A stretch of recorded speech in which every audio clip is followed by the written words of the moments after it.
인사이트를 찾아드립니다. 통찰을 연결합니다. 최고의 페이지. 와, 반갑습니다. 와, 반갑습니다. 자기소개 부탁드릴게요. 안녕하세요. 반갑습니다. 저는 책을 쓰고 리더십 강의를 하는 소통과 공감 대표 유경철입니다.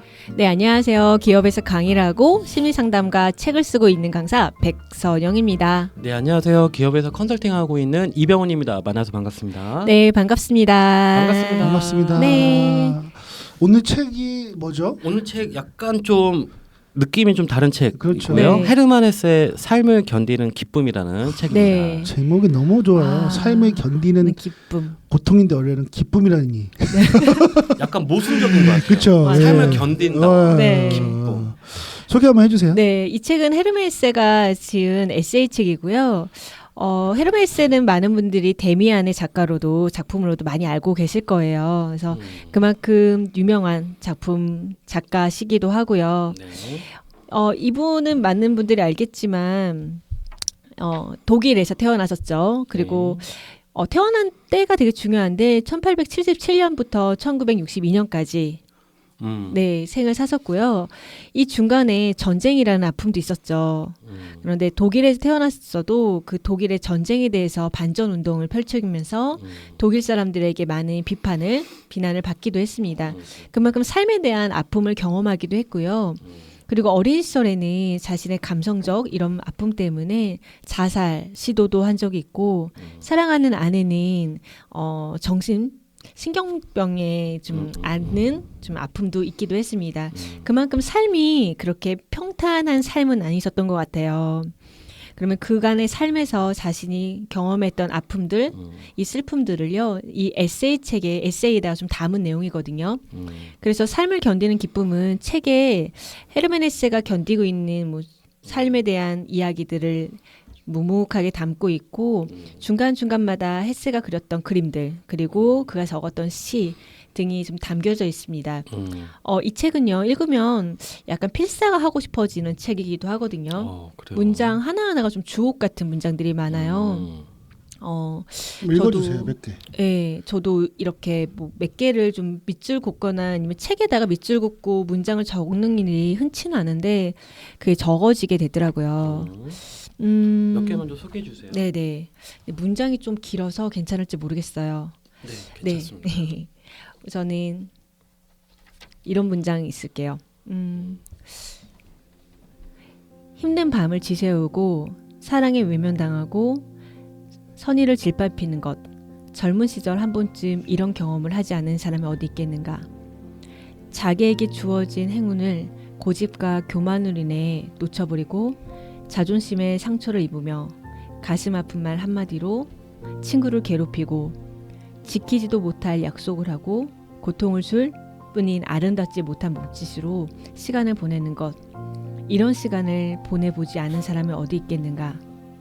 이제 와서 그들이 당신 앞에 나타나 아무 말도 하지 않은 채 그저 편안한 눈빛으로 당신을 바라본다면 당신은 당신 자신과 그 시간들을 부끄러워하게 될 것이다. 이런 문장이 좀 위로가 되더라고요. 어찌 보면은 내가 힘든 시간을 보내고 있고 사람한테 외면당하고 선의를 짓밟혔던 건 나만의 경험하는 것은 아니구나. 많은 사람들이 이런 경험을 하고 있구나.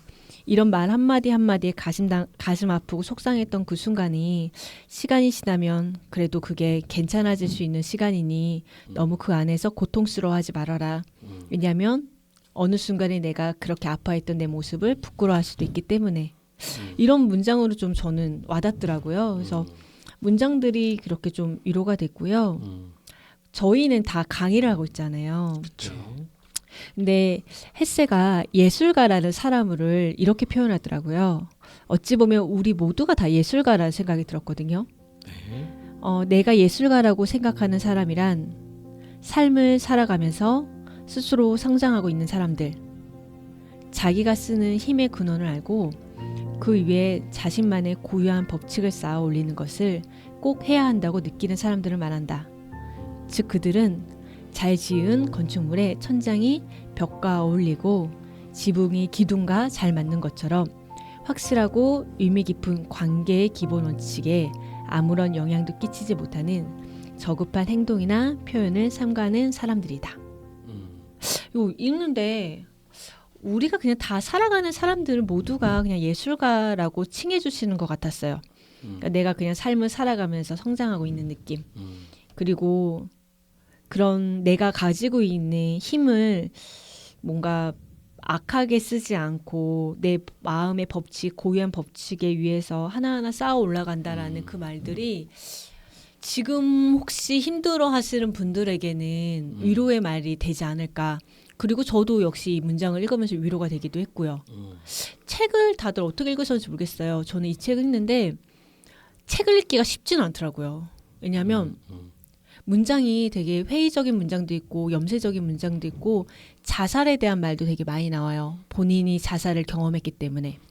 자살을 시도했던 거예요. 네, 맞아요. 시도죠. 자살을 시도했기 때문에 그런 말들이 나오거든요. 그래서 처음에는 어둡다가 그런데 바로 따뜻한 글귀로 바뀌어요. 그래서 그 문장을 음미하려면 좀 속도가 느려지더라고요. 그래서 기존의 자기계발서하고는 좀 다른 느낌? 당연히.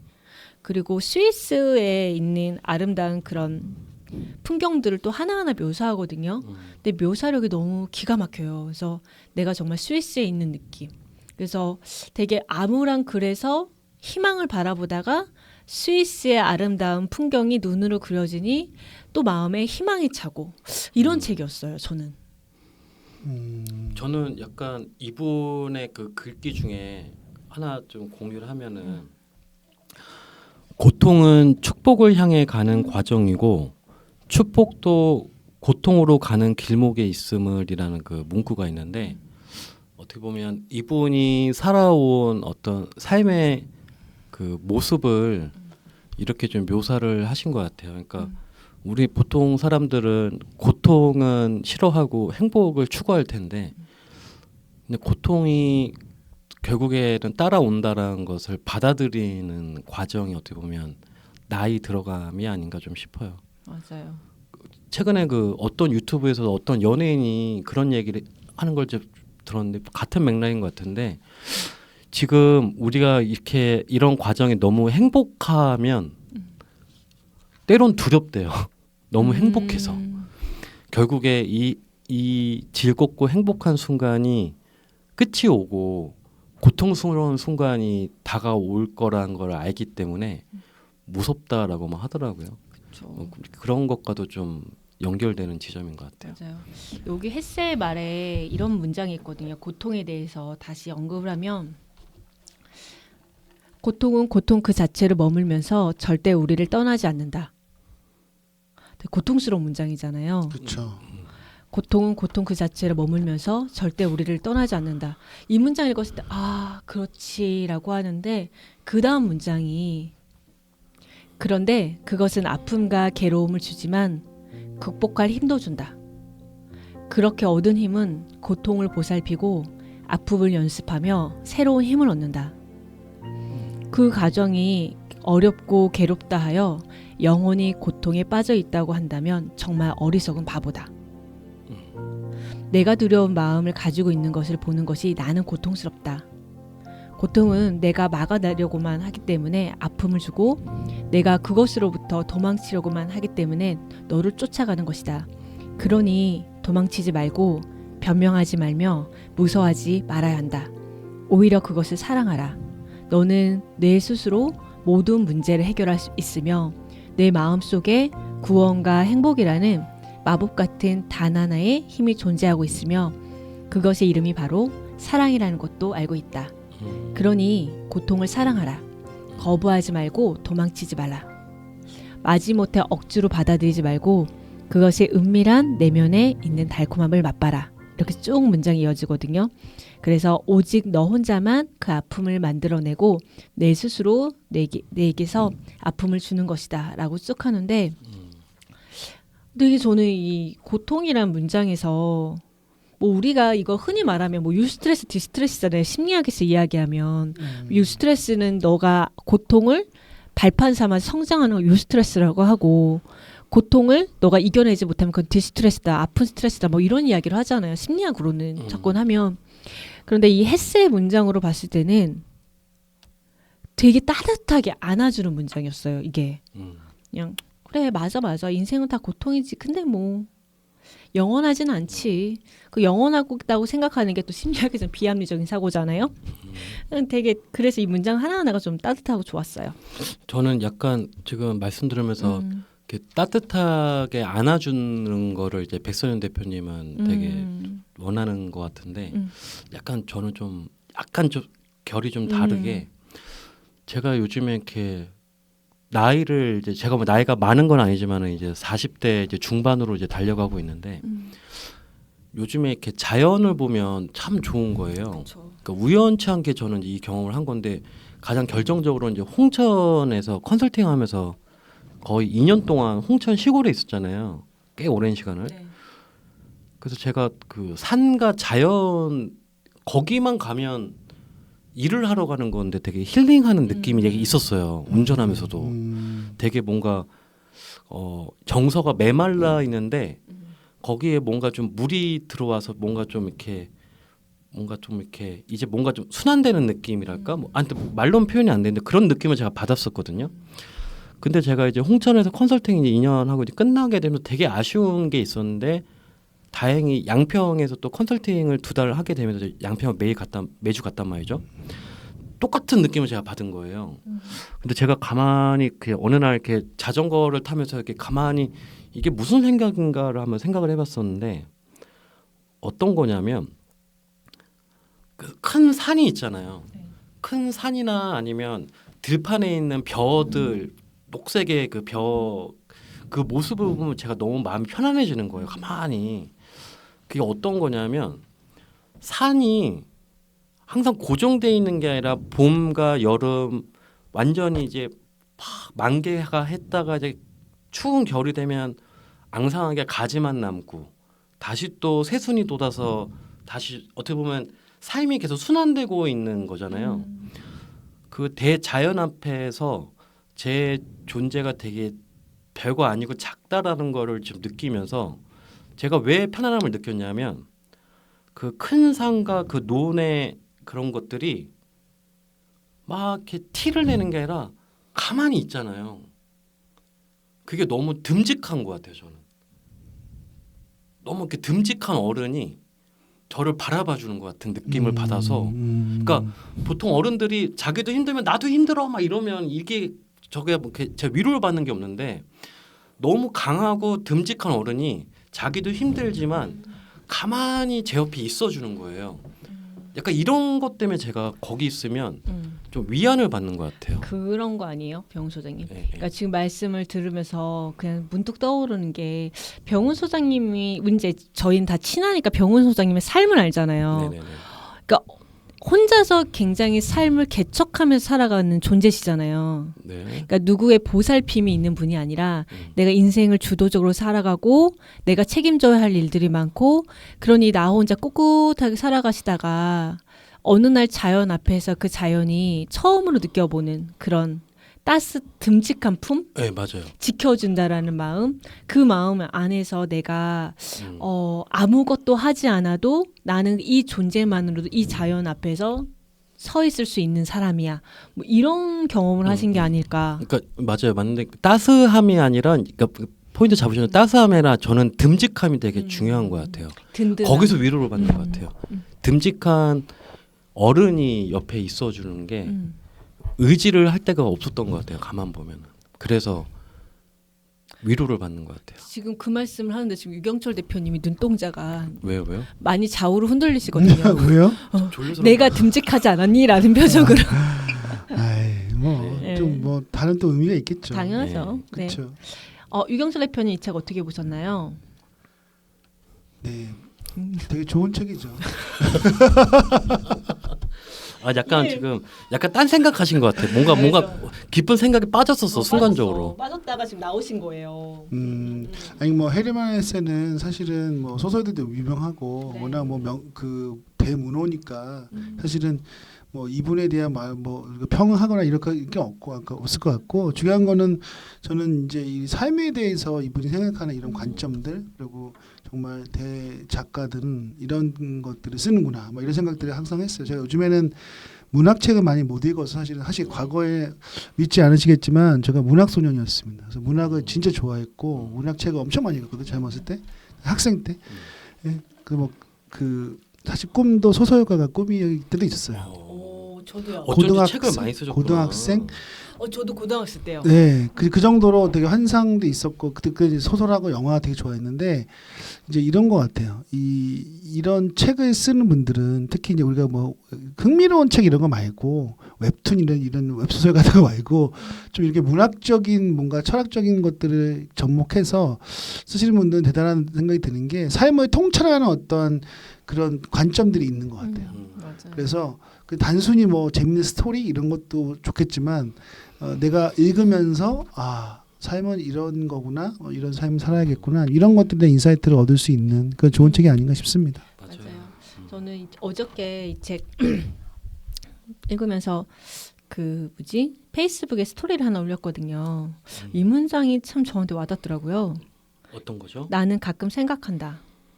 저울이 균형을 잃어서 나쁜 시간을 감당해내기에는 좋은 시간은 너무 조금 있으며 너무 드물게 찾아온다고 말이다. 이 문장이 내가 힘이 들면 안 좋은 일만 더 부각해서 보기 마련이잖아요. 인간의 마음 심리가. 그러면서 탄을 하잖아요. 우리는 한탄을요. 왜 나한테만 이렇게 힘든 시절을 보내야만 해 하면서 타인과 비교하기 시작하잖아요. 저 사람들은 다 그런 문제와 고통 없이 잘 살아가고 있는데 하는 생각 속에서 저울이 고장이 났나? 그런 생각을 저도 가끔 할 때가 있었거든요. 그럴 때 되게 고통스럽잖아요. 그런데 그 다음 문장에서 때로는 좋은 시간이 더 많이 늘어나고 나쁜 시간은 줄어들어서 그 반대 현상이 일어났다고 느끼기도 한다.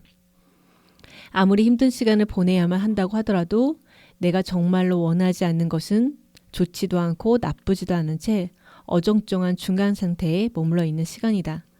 그런 이도저도 아닌 상태에 있는 것보다 오히려 나쁜 일이 더 많이 생겨서 고통을 받는 것이 다음에 찾아오는 축복의 순간을 더 큰 기쁨으로 맞이할 수 있을 것이다.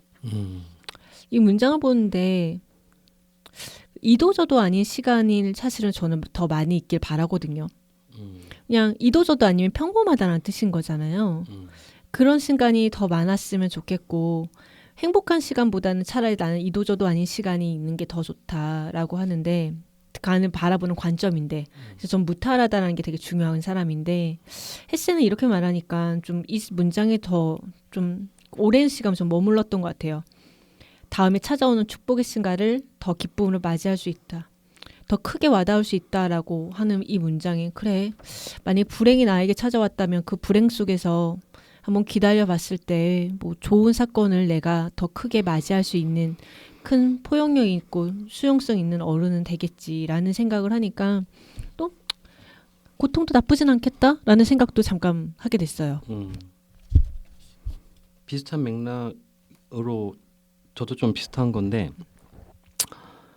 고통은 사람을 부드럽게도 만들고 강철처럼 단단하게도 만들어준다. 모든 고통에는 한계가 있고 거기에 이르면 고통은 끝이 나거나 다른 모습으로 변하여 삶의 색채를 띈다. 약간 이런 거인 것 같아요. 어떻게 보면 제가 되게 생각하는 삶의 방향성이랑 좀 맞거든요. 그러니까 되게 예전에 저희가 그 팟캐스트 할 때 그 어떤 책이었는지 모르겠는데 되게 터프한 철학책이 있었거든요. 이게 강인해야 된다 막 이렇게 마음이 제가 그 책이 되게 마음에 들었다고 그때 말씀드렸던 이유가 뭐냐면 이게 한 2년 전일 거예요. 그 팟캐스트 할 때였는데 비 오는 날이었는데 그 책 그 당시에 어떤 풍조가 되게 강했냐면 행복 만능 까르페 디엠. 근데 지금 이 순간을 즐기는 네. 거. 만족. 그러니까 요즘에 MZ들이 가장 선호하는 삶의 모습이잖아요. 네. 근데 저는 그런 거는 결과라고 생각을 하거든요. 그쵸. 결과죠. 과정 근데 요즘에 저도 젊은 사람이지만 저를 포함한 많은 어린 사람들이 과정 없이 그 결과에 해당되는 것들을 너무 빠르게 지금 뭐랄까요, 되게 원하고 있는 상태인 것 같아요. 사실 인생은 그렇게 흘러가는 게 아닌데 어떻게 보면 지금 어리고 젊은 사람들이 지금 누리고 있는 이 많은 혜택과 편안함들은 우리 선배 세대들이 진짜 개고생하면서 벌어들인 결과를 우리가 지금 어떻게 보면 그들의 자손으로서 누리고 있는 거잖아요. 네. 그러니까 요즘에 그 어르신들이 지금 젊은 세대들, 어린 세대들을 되게 걱정하시는 게 열심히 해야 이런 삶을 계속해서 우리가 지속 가능하게 가져갈 수 있는데 아이들이 너무 이렇게 편안하고 좋고 즐거운 것만 추구하는 게 물론 우리의 자식들이니까 받아주긴 하죠. 부모의 마음으로. 근데 이게 아니라는 것들을 사실 다 갖고 있잖아요. 그렇죠. 근데 이런 얘기를 좀 밖으로 표면화하면 어린 친구들은 꼰대라고 요즘 세태를 이해 못하는 뭐 그런 언사다라고 얘기를 하는데 저는 되게 잘못된 반응이라고 생각을 하거든요. 어떻게 보면 저는 그걸 어떻게 생각하냐면 저도 대기업을 다녀봤지만 대기업을 다니다가 제가 중소기업으로 제가 이직할 때 어떤 걸 경험했냐면 그 좋은 회사 다닐 때 누리던 수많은 복지와 행복이 내가 중소기업으로 넘어가는 순간 너무나 특별한 혜택이었다는 걸 깨닫게 돼요. 그러니까 그쵸. 그 속에 살고 있는 사람들은 이게 너무 당연한 것처럼 받아들여지는데 내가 삶의 환경이 바뀌어버리게 되면 당연한 게 아니라는 것을 깨닫는 되게 어떻게 보면 현실을 인지하는 순간이 오거든요. 저는 우리 젊은 친구들, 어린 친구들이 이런 깨달음이 좀 있었으면 좋겠어요. 우리가 지금 누리고 있는 모든 혜택들은 엄밀히 말하면 우리가 잘해서 누리는 게 아니라 우리의 선배 세대들이 정말 열심히 갈고 닦아서 지금은 만든 이 나라의 시스템 속에서 누리고 있는 것뿐이다. 우리가 잘해서가 아니라.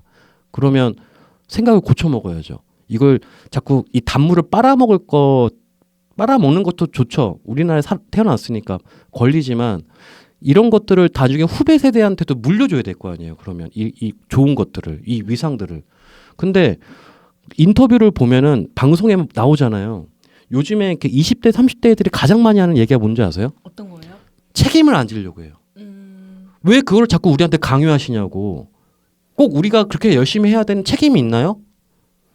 시스템이 사회적인 구조가 이렇잖아요. 뭐 이런 식으로 자꾸 되는데 저는 좀 그런 인터뷰를 들을 때면 되게 안타까워요, 사실. 막 이렇게 강하게 얘기해주고 싶지만 강하게 얘기해주면 제가 역풍 맞을까봐 좀 가만히 있죠. 솔직히. 근데 그 얘기를 그들이 이야기한 관점에서 보면 네. 너무 꼰대스러운 말일 그러니까요. 것 같은데. 그러니까요.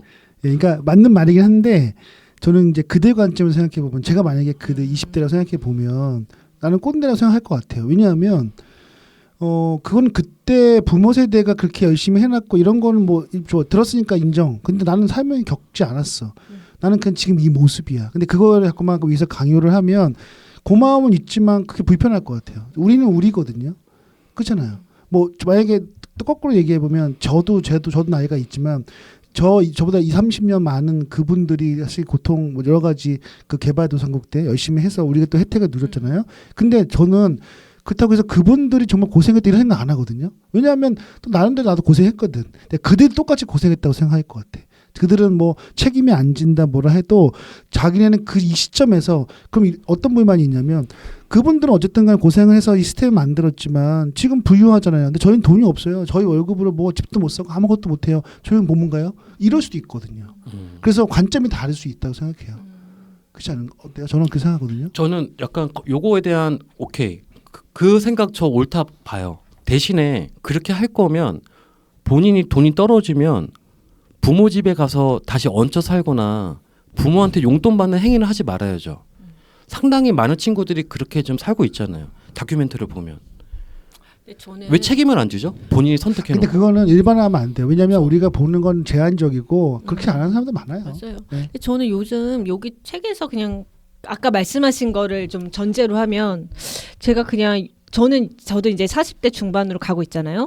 근데 요즘 친구들을 보면 다 일반화할 수 없는데 안타까운 건 그거예요.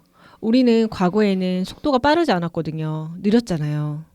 뭔가 정보를 얻으려고 하면은 우리는 국회 도서관 가거나 도서관 가서 신문을 보거나 책을 받고 그리고 조금 뒤에 지나더니 그러니까 우리 대학교 1, 2학년 때는 도서관 가서 문헌을 좀 보는 게 더 많이 비율을 차지했고 그러다가 어느 날 이제 포털이 많이 활성화되면서 중간부터는 포털을 찾았고 그러면서 우리는 무엇인가 결과물을 구하기 위해서는 과정이 존재해야 됐어요. 좀 근데 과정의 시간이 길었거든요. 그래서 선배들한테도 자문도 구해야 됐고 그러면서 그런 시간에서 관계에 대해서도 중요도를 알게 됐고 그리고 내가 뭔가를 학습해야 된다는 것도 알게 됐고 등등등의 과정의 고통이 어느 순간에 결과물의 만족도를 구할 수 있다는 걸 알게 됐는데 요즘은 어떤 느낌이냐면 일반화할 수는 없는데 챗GPT가 나왔어요. 그래서 우리가 뭔가 제가 강의 때 워크숍을 할 때도 어떤 친구는 챗GPT를 통해서 내용을 구하고 그걸 워크숍으로 활용하는 분도 있어요. 그런 과정을 봤을 때 그리고 그들은 정보가 빨라요. 그 SNS를 봐도 나는 시도했을 때 맛집은 다 리뷰를 통해서 보기 때문에 난 뭔가 시도했을 때 실패 볼 일이 드물어지기 시작했어요. 그러니까 어찌 보면 우리와 비교했을 때 그들은 고통을 경험하는 수가 점점점 줄어들었고 그거가 그들이 삶을 살아가는 데 있어서 작은 힘든 시련도 견딜 수 없는 그 리질리언스가 되게 약화됐다. 그래서 즐거움과 만족이 무엇인지를 잘 모르지 우리만큼과 좀 다른 느낌이지 않을까 그런 생각이 들었어요. 그냥 그 이병헌 소장이 말씀하는데 문득 불현듯. 그러니까 약간 이거를 비유적으로 표현하면 약간 중국 음식 중에 탕수육을 제가 좋아하니까 그거 한번 예를 들어볼게요. 탕수육 먹고 싶다. 탕수육 하면은 이연복 셰프님. 셰프를 빼놓을 수가 없겠죠. 그렇죠. 근데 이연복의 손목을 보면 기름 화상 자국이 되게 많거든요. 맞아요. 자, 지금 젊은 사람들은 다 레시피가 이미 유튜브나 이런 데 공유가 돼 있기 때문에 어떤 그 눈꽃 탕수육을 만드는 거 방법 요리 좀 한다는 사람들 다 방법은 다 알아요. 그쵸. 그래서 너 눈꽃 탕수육 만들 줄 알아? 다 만들 줄 안돼요. 자기 잘할 수 있대요. 근데 실제로 눈꽃 탕수육을 만들기 시합을 하면 이연복 셰프 같은 사람의 퀄리티를 못 낼 겁니다. 근데 수많은 사람들이 착각하고 있어요. 마치 내가 눈꽃 탕수육을 되게 맛있게 만들 수 있을 거란 착각. 그게 무서워요. 저는 지금 우리나라의 상황이 이 상황이라 생각을 해요. 그러니까 되게 실전적인 지식이 아니라 되게 그냥 가시적인 보여주기 위한 지식들은 되게 잘 깔려 있는데 실제로 아무리 그런 레시피를 내가 세부적으로 다 알고 있다 하더라도 직접 튀겨보면서 기름을 넣고 하다 보면 생각지 않았던 게 기름 튀고 뭐 화상도 있고 하겠죠. 그쵸. 그런 고통의 과정 속에서 저는 제2의 이연복이 나온다고 생각을 하거든요. 그래야 소비자들은 기꺼이 돈을 지급해서 그 맛있는 탕수육을 먹는 거잖아요. 네. 근데 대부분의 아이들이 그냥 나도 눈꽃 탕수육 만들 줄 알아. 나 잘할 수 있어. 집에서 한번 해봤거든. 집에서 하는 거랑 실전에서 몇 천이 보는 수십 거랑. 명, 수백 명의 사람들을 만드는 거랑 또 다른 거잖아요. 이게 약간 이런 차원이에요. 저는 결국에 이연복 같은 위치에 되려면 손목에 그런 화상 같은 거, 흔적 같은 거, 전 이런 고통이 따라야 된다고 저는 생각을 하거든요. 이게 되게 꼰대스러운 마인드일지 모르겠는데 저는 이게 되게 현실적인 이야기라고 생각을 해요. 요즘에 이렇게 중소기업이나 이런 데 엔지니어 하시는 50, 60대 아저씨들이 소주 한 잔 먹으면 다 이런 얘기를 하세요. 요즘엔 젊은 애들은 조금만 하다가 힘들고 하면 다 그만둔대요. 그래서 지금 애매하게 누구한테 지금 이런 노하우를 전수하고 있냐면 외국 애들한테 하고 있어요. 우리나라가 지금 제조 강국인 우리나라가 지금 엔지니어 50, 60대 아저씨들이 이거 자기 노하우를 밑에 후배들한테 전수해주고 싶은데 이런 걸 배우고 싶어하는 사람이 없어서 엉뚱하게 방글라데시나 네팔 애들이 그걸 다 받아가고 있는 거예요. 근데 뭐 저는 그걸 동의하고 근데 그거 좀 문제라고 생각하기보다는 그냥 우리가 잘 살아가면서 자연스럽게 일어나는 현상이 아닐까 싶어요. 아마 미국이나 유럽도 비슷하지 않았을까 싶어요. 그 나라들도 그런 거 잘 안 하잖아요. 하는 사람이 있지 별로 안 하잖아요. 왜냐하면 3D 업종이라든가 그런 어려운 것들은 이미 그들도 거의 안 합니다. 그래서 사실은 공장도 미국도 다 밖으로 내몰렸다가 이제 약간 문제생이 다시 들어오는 건데, 그러니까 그렇게 좀 부가가치 높은 것들만 위주로 사실 가지 않을까. 그리고 그들에게 근데 너는 왜 이런 거 안 해? 라고 얘기하기 어려운 게 이미 그들은 너무나 부유하게 자랐어요. 부유하게 자랐고 좋은 것만 경험했는데 용접을 하고 싶겠어요? 안 하고 싶겠죠? 그러니까 저는 이해해요. 물론 그 좋다는 얘기 아니라 근데 이제 그들한테 왜 이런 거 안 해? 라고 얘기하기에는 그냥 우리 관점에서는 맞지만 그들 관점에서는 그럼 왜 해야 돼요? 라고 얘기할 수 있는 거거든요. 그리고 이거는 뭐 좋다 나쁘다 얘기할 수는 없는 것 같고 맞아요. 그냥 그런 흐름과 트렌드가 아닐까. 그리고 그게 트렌드라면 그냥 존중해주고 대신에 그들이 뭐 어떻게 살아가든 우리가 좀 잘할 수 있는 환경 계속 만들어주는 게 더 좋지 않을까 네, 싶어요. 이게 아마 이병훈 소장님 제조업이라는 극단적인 예로 맞아요. 설명을 했지만 예. 사실 또 생각해 보면 조직에서는 일을 할 때 힘든 일이 있고 가시적인 일이고 그 비가시적인 일이 있고 그렇잖아요. 근데 그 예전에는 그러니까 또 라떼처럼 되는데 그냥 조금 힘들어도 제가 하겠습니다 이런 게 나왔잖아요. 팀 안에서도 선배가 좀 고생스러워하거나 후배가 제가 하겠습니다 이런 모습이 있는데 또 그렇지 않은 모습이 요즘에는 좀 발생할 수도 있어서 그런 안타까움을 좀 이야기하는 것도 아닌가라는 생각도 듭니다. 제가 이 말씀을 드린 이유는 헤르만 회사가 말씀하시는 걸 정리하면은 그쵸. 제 해석은 네. 행복한 삶이 영원하지 않고 결국 고통이 잇따른다. 음. 근데 고통도 영원한 건 아니고 고통도 끝이 있다. 음. 다시 또 행복이 찾아온다. 새로운. 음. 그러니까 어떻게 보면 삶은 이런 순환인 건데 음. 이 두 가지 중에 하나만 선택할 수 없다라는 게 저는 인생이라고 이야기를 하시는 것 같아요. 맞아요. 근데 젊은 어린 친구들이 이 고통과 행복 중에 당연히 행복을 추구하겠죠. 근데 이 원리를 받아들여야 되는데 그거 못하는 것 같아서 안타까워서 하는 얘기죠. 네, 알겠습니다. 네, 일단 오늘은 뭐 이렇게 여기까지 네. 얘기하도록 할까요? 알겠습니다. 네. 저 마지막 요 문장만 읽고 마무리할게요. 네, 그러세요. 네. 두 줄인데 지옥으로부터 탈출하라. 그것은 얼마든지 극복할 수 있다. 시작이 있으면 최상의 것은 저절로 이루어진다. 왜 삶을 견디는 기쁨이라고 제목이 지어졌는지 알 것 같아요. 왜 그렇죠? 반어적이긴 한데 지금의 삶을 견디다 보면 그 순간에 다시 기쁨이 찾아올 것이고 기쁨을 즐기다 보면 또 고통스러운 삶도 존재할 거니 그 말씀하신 것처럼 순환이다. 그래서 그 삶을 잘 단단히 견고히 만들어가라라는 의미의 말씀이신 것 같습니다. 네, 네. 좋습니다. 좋습니다. 인사이트를 찾아드립니다. 통찰을 연결합니다. 최고의 페이지. 오, 감사합니다. 와, 안녕히 계세요. 네. 고맙습니다.